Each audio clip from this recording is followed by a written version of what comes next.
And so the president talked about the case fatality rates, and we've lost a lot of Americans to this disease, and we pray and hope for each one of them that are in the hospitals and the excellent care. What this graph illustrates is the amazing work of the American people to really adhere to social distancing. This was nothing we had ever attempted to do as a nation, and the world hadn't attempted to do.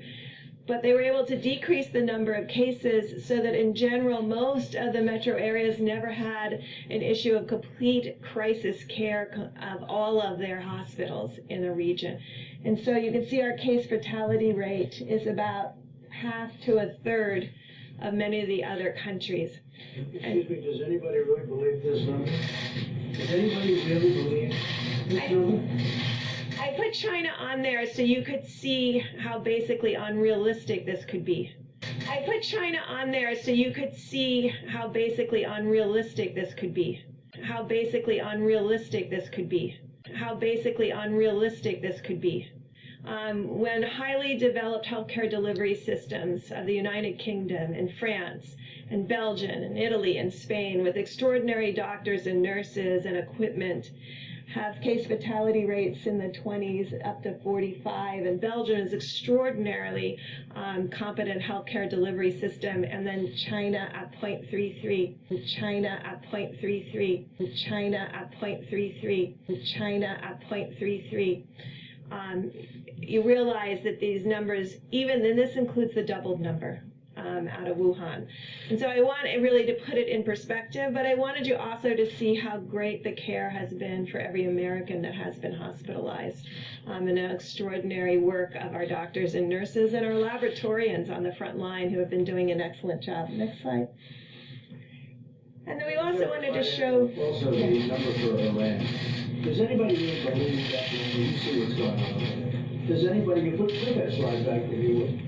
Does anybody believe this number? Does anybody believe this number? Does anybody believe this number?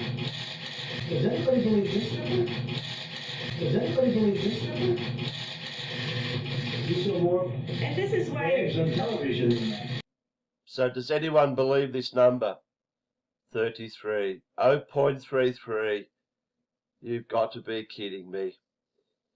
You've got to be kidding me. He's pointing it out. How can you believe this number? Not the fact that it's so low, but it just happens to be 33. How can you possibly believe that Belgium, 45? You're telling me every second person with coronavirus dies in Belgium? And she mentioned, oh, what a great healthcare system to have.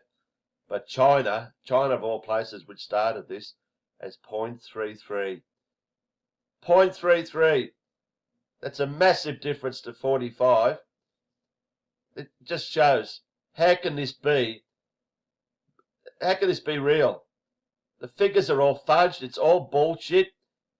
If this was real, all these countries would have virtually the same mortality rate. You cannot have one that's 150 times more. 150 times more Belgium than China. And China with its wet markets and what have you, everyone supposedly catching this coronavirus, and all of a sudden it just stops, and no one dies. Yes, how can you believe this shit? 0.33. It's in your faces. This is unfucking believable. You know, he's saying it. How can you believe this shit? Because it is shit.